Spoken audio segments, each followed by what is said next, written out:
სანაცვლო შოუ პირველი იუმორისტული შოუ TV პირველზე.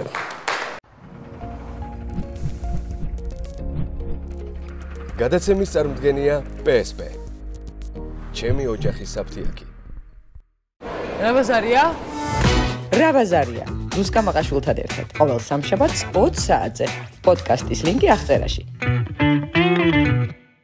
რა თქმა უნდა, ძირფასო ტელემაყურებლებო, გადაცემას ტრადიციულად ვიწყებ უკანონო დაკავებული პატიმრების სოლიდარობით, მინდა სოლიდარობა გამოვუცხადო რეჟიმის უკანონო პატიმრებს. ჩვენი გუნდის წევრ ორისე ცხადაძეს მოვიკითხავ აქედან ჩვენი მთელი გუნდის სახელით და ყველა იმ ადამიანს, რომელიც გამოხატვის და სიტყვის თავისუფლების გამო უკანონოდ ყავთ დაპატიმრებული სისტემას.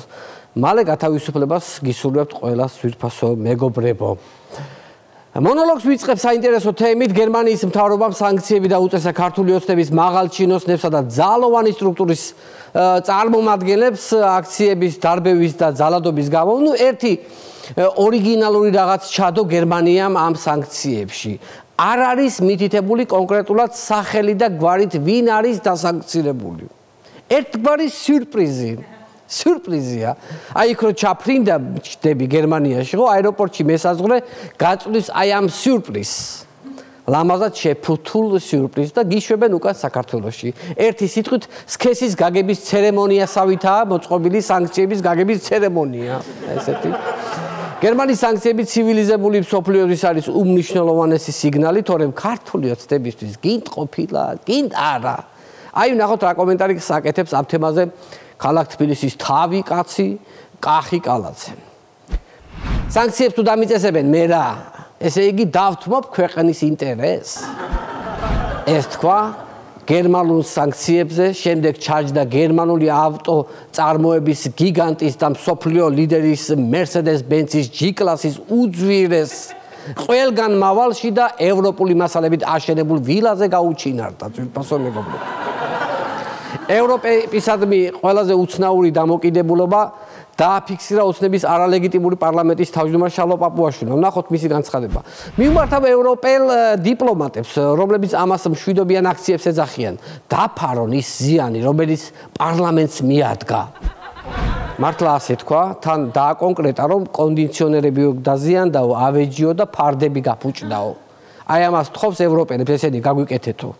თქვენ იცინე და ურსულა ფონ დერ ლაიენი ნახე დილოში ფარდების სექციაში იმ დღეს ნაყიდი ქონდა უკვე მკერავთან ქონდა მიტანილი იქ ხო უნდა გადააკერინო მე თავი ხო უნდა გადააკერინო საფარდე შტორებში რო კარგად ჩაჯდეს და დადიოდა ქალი და ეძებდა იქ ხო იაფია დილოში ამასაც წავიდოდ.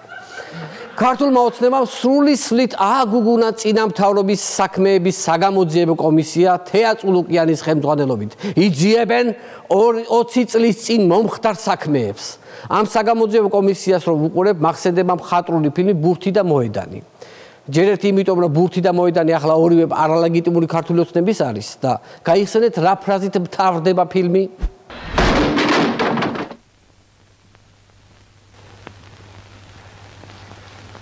ახლა ჩვენ გაგვასამართლებს, აბა ახლა ჩვენ გაგვასამართლებს, ესეთი საინტერესო თავდება.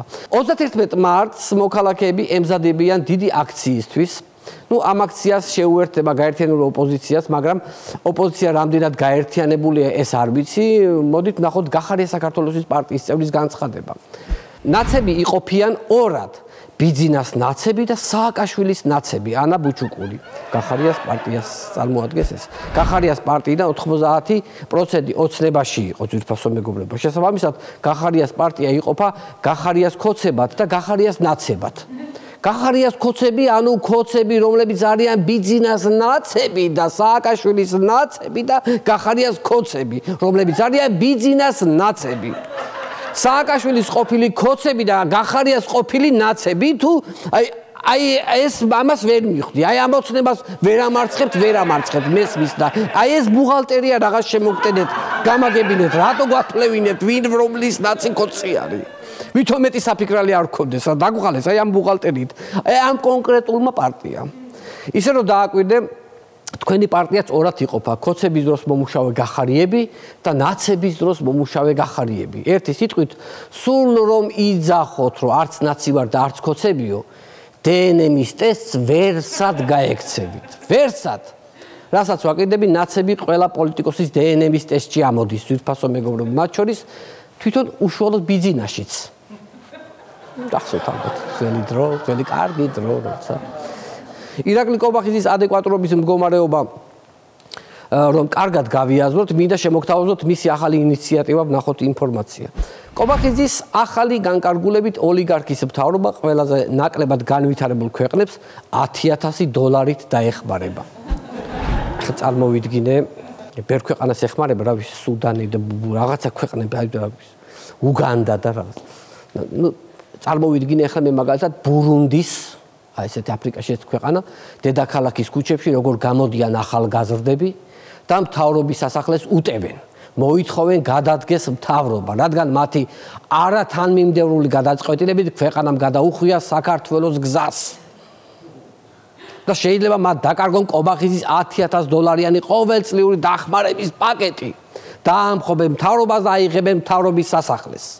აი წარმოვიდგინე უკვე ეს რა, მთავრობის სასახლე ესე ჟღერს, თორე ისე კორპუსის ბინაში აქვს მთავრობა. ოროთახიან ბინაში აი ლიფტი და რო ამოდიხარ, ხელმარჯვნივ არის თვითონ ეს მთლიანად მთავრობა. უკვე რამდენიმე დღე პირდაპირ ეთერში გადაიცემა მთავრობის მიერ კონტროლირებული საზოგადოებრივი მაუწყებლის ბორდის თათბირები. ეს არის საოცრება. ნუ ეს თათბირები 37 წლისგან მხოლოდ იმით განსხვავდება, რომ ფერადი კადრებია აქ. სხვა დანარჩენი იგივეა, ძვირფასო მეგობრებო. პირდაპირ პროკურატურას მოუწოდებენ გამოიძიონ ყველა იმ თანამშრომლის საქმე, რომელს მათ თავისუფალი აზრი დააფიქსირა. ნუ ეს მოკლედ გადმოგეცით, რაც ხდება ბორდის კრებაზე. ახლა მინდა გაგაცნოთ ბორდის წევრები. ერთ-ერთია ვასიკო მაღლაფერის და კიდევ რამდენიმე ადამიანი. მოდით ნახოთ ბორდის ერთ-ერთი წევრის შეფასება საზოგადოებრივ მაუწყებელთან დაკავშირებულ მოვლენებზე. შთაბეჭდილება მაქვს, რომ მასონური ლოჟა ამ ყველაფერში ჩარეული დედას გეფიცებით. თამილა დოლიძია ეს ქალბატონი ბორდში მუშაობს. მოკლედ, მასონები ადგენენ მსოფლიოში ნავთობის ფასებს, მასონები ფლობენ მსოფლიოს სავალუტო ბირჟებსა და საბანკო სისტემებს, მასონები იწყებენ ომებს და დღეს მასონები ებრძვიან ვასიკო მაღლაფერიძეს. აი ასეთი დეგრადაცია განიცადა მასონებმა ძვირფასო ტელემაყურებლებო, საიდან დაიწყეს და სად დაამთავრეს. ვასიკო მაღლაფერიძეს ებრძვიან ბოლოს. მე მინდა დავაწყნარო ქალბატონი თამილა, ნუ გეშინიათ, შეიძლება მასონები ჩარეული არიან, მაგრამ ვერ დაგამარცხებენ. იმიტომ რომ დედამიწაზე არც ერთ მასონურ ლოჟას არ აქვს 100 მილიონიანი დაფინანსება. იმდენი რამდენიც პირველ არხს აქვს ძვირფასო მეგობრებო და თქვენ ბორდს აქვს. ამიტომ მასონები ვერ მოგერევით. ვერასოდეს. სანამ შემდეგ თემაზე გადავიდოდე, მანამდე მინდა ერთ-ერთ ქართულ ისტორიულ ძეგლზე ორი სხვადასხვა ცნობა გაგიზიაროთ. პირველი, 1000-ეული წლები წალეკავენ ირგვლივ ყოველივეს, მხოლოდ სვეტიცხოველი დარჩება როგორც ღმერთთან და სიკვდილთან მებრძოლი იაკობი. კონსტანტინე გამსახურდია. და მეორე, სვეტიცხოველში წყალი ჩამოვიდა. მუდმივი არაფერი არ არის, ყველაფერი ხდება ხოლმე. ქართული ოცნების დეპუტატი ბეჟან წაქაძე. მოდი უფრო კარგად რომ აღიქვათ დეპუტატის დამოკიდებულება ისტორიული ძეგლის მიმართ, ნახოთ მისი ვიდეო. ყველაფერი ხდება რა. ყველაფერი ხდება ეს? ნუ ყველაფერი ხდება, რომ შეიძლება რაღაც გაფუჭდეს, ხო?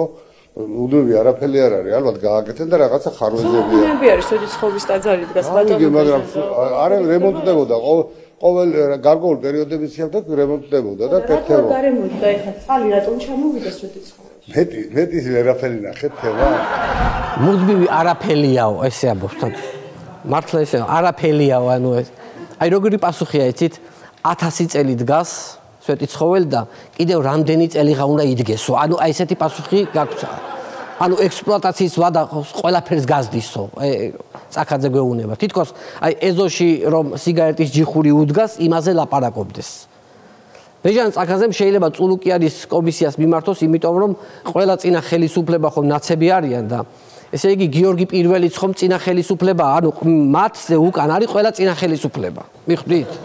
ქართულ ოცნებაზე მანამდე ყველა წინა ხელისუფლებაა. ხო და შეიძლება კომისიაში დაიბარონ იმ წინა ხელისუფლებასთან დაახლოებული დეველოპერი არსაკიძე და ბრალი დაუმძიმონ სამშენებლო მასალების გაფლანგვისა და ხაზინიდან გამოყოფილი სახსრების მითვისებისთვის. აი ესეთი რა ვიცი, ბეჟანისგან ყველაფერი შეიძლება.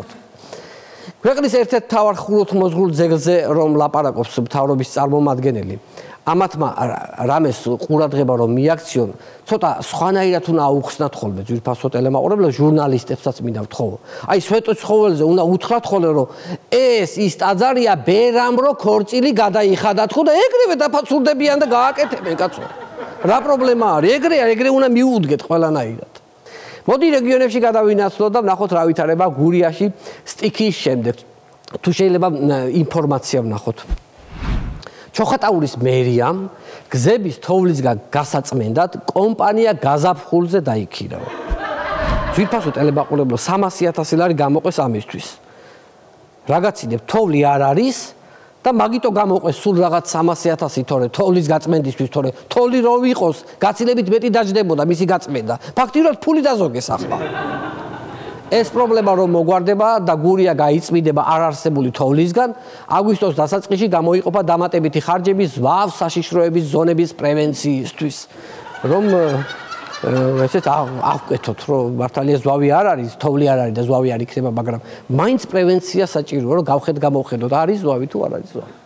მოდი ახლა შიდა ქართლში გადავინაცვლოთ, ნახოთ ორი მუნიციპალიტეტის მერების მუშაობის შედარება, ძვირფასო მეგობრებო. ხაშურის მერის მიერ გამოქვეყნებულ 2024 წლის ფინანსური ანგარიში 700 გვერდზე მეტია. ხოლო კასპის მერის 7 გვერდი. 700 გვერდიანია ხაშურის მერის. წარმოგიდგენიათ? ფინანსური ანგარიში 700 გვერდზე მეტი. რაც მაგან ბასლაინებში ფული დახარჯა, სადაც ავტობუსები არ დადიან, ჯერ მარტო 1-300 გვერდი ეგ იქნებოდა ძვირფასო მეგობრებო. ისე 700 გვერდიანი ფინანსური ანგარიშიდან გამომდიდარე, წესით ხაშური მაქსიმუმ უნდა იყოს ლოს-ანჯელესი და მინიმუმ მილანი. იმიტომ რომ იმდენია 700 გვერდიანი რა დახარჯა 700 გვერდის. კასპის მერის არის 7 გვერდი. ისე 7 გვერდზე მეც რაც მოასწრებდა ეხლა ეს ადამიანი გადაყვა ამ გეი ქორწინებების დევნას. აწიოყა ნახევარი კასპი. ჯერ მარტო რამდენი გეი ოჯახის დანგრევის ცოდვა ადევს კისერზე. ვინ მოსთვლის? აბა გაიარეთ კასპში, ნახავთ სადმე წვილად მოგოგმანე მამაკაცებს? ვინ გააკეთა? ვინ და ამ პატიოსანმა კაცმა? ერთი საქმე გააკეთა, მაგრამ საშვილიშვილო საქმე. მამლუქები ვით მიერეკებოდა კასპიდან საჯიშეგეებს. იყოს 7 გვერდი, კაცო, ამხელა საქმე მოილია. როგორც ვიცით, წელს ევროვიზიაზე საქართველოს სახელით მონაწილეობას მიიღებს მე არ ვიცოდი ამ მომღერლის შესახებ მე მაპატიეთ მარიამ შენგელია ხო ესეა ხო მაპატიეთ მე არ ვიცი მაპატიეთ გაინტერესებთ ალბათ რა ქვია სიმღერას რომელსაც მარიამი წარადგენს მოდით ნახოთ ვიდეო სადაც მონაწილე თავად გვესაუბრება აი ამ თემაზე მესიჯი ნუ რა თქმა უნდა ცხადია მშვიდობა freedom ქვია სიმღერას და შესაბამისად ნათელი და ცხადია რომ ეს არის ძალიან დიდი მესიჯი იმედის ეთერში ზის და ამბობს ხო რაღაცა უნდა თქვას ის რაღაცა freedom ქვია სიმღერას რა თქმა უნდა მშვიდობაზეა სიმღერა და ქვია freedom მართალია გურულების პირველი სადღეგრძელოც ხომ freedom-ია ამიერიდან მესასე მოგესალმებით საღამო freedom-ისა ძვირფასო მეგობრებო ფაქტიურად ჩვენ მივიღეთ ახალი ევროვიზიულ ქართულ ლექსიკონი. ჩაიწერეთ ვინც არ იცოდით, freedom-ი არის მშვიდობა და touch me baby, აბა ომი გინდათ, აი ეგ არის. freedom-ი თუ მშვიდობას ნიშნავს, ეგ არ ვიცოდი. რა ტყუილად აწამეს უილიამ ვოლასი, კაცი თურმე პატიოს და ტყვირის ბოლოს მშვიდობა! freedom, მშვიდობა, რატო აწამებენ? რის გამო აწამებენ? მონოლოგის ბოლოს მინდა გაგაცნოთ რამდენიმე სტატისტიკა. ძალიან სასიხარულო ამბით დავიწყებ. მოდით ნახოთ რა ინფორმაცია მოგვახარა ტელეკომპანია იმედმა. ცხოვრების დონის ხანგრძლივი გაუმჯობესებით საქართველო მსოფლიოს საუკეთესო ხუთეულშია. გილოცავთ მეგობრებო. ამ აბსურდის სიმართლედ გასაღებისთვის იმედს იმხელა პრემია ჩაურიცხეს რომ თავიდან თუ შეამოწმეთ შეიძლება უკვე სამეულშიც კი ვიყოთ. ცხოვრების დონის გაუმჯობესებით ხუთეულში ვარ. წარმოგიდგენთ ხანგრძლივი გაუმჯობესებით. ანუ სიტყვა ხანგრძლივია მთავარი. ცხოვრების დონის ხანგრძლივი გაუმჯობესებით ხუთეულში ვართ. ესე იგი თუ ცხოვრების დონის ხანგრძლივი გაუმჯობესებით ხუთეულში ვართ, წესით ქვეყანაში უბედნიერესი ხალხი უნდა ცხოვრობდეს. მოდით ნახოთ ბედნიერების ინდექსი. ბედნიერების რეიტინგში 157 ქვეყანას შორის საქართველო კვლავ 91 ადგილზეა. მოკლედ ეს ორი კვლევა რომ შეესაბამებოდეს ერთმანეს, სულ ერთი სიტყვაა ჩასამატებელი და ყველაფერი ლაგდება. ეს სიტყვა ჩინოვნიკები. ჩინოვნიკების ცხოვრების დონის ხანგრძლივი გაუმჯობესებით სოფლიო ხუთეულში ვართ.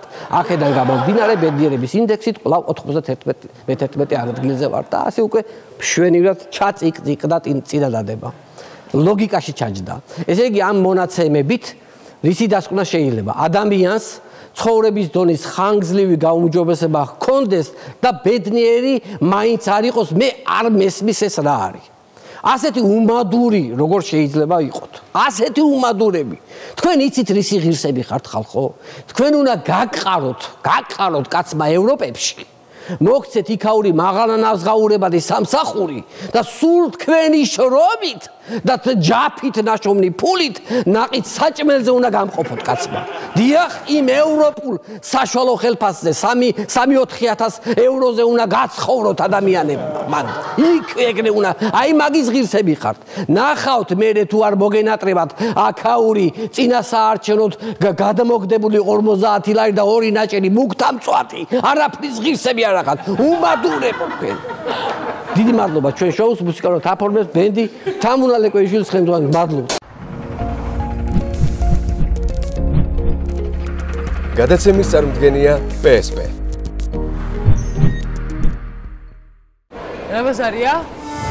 რა ბაზარია? რუსკა მაყაშვილთან ერთად. ყოველ სამშაბათს 20 საათზე.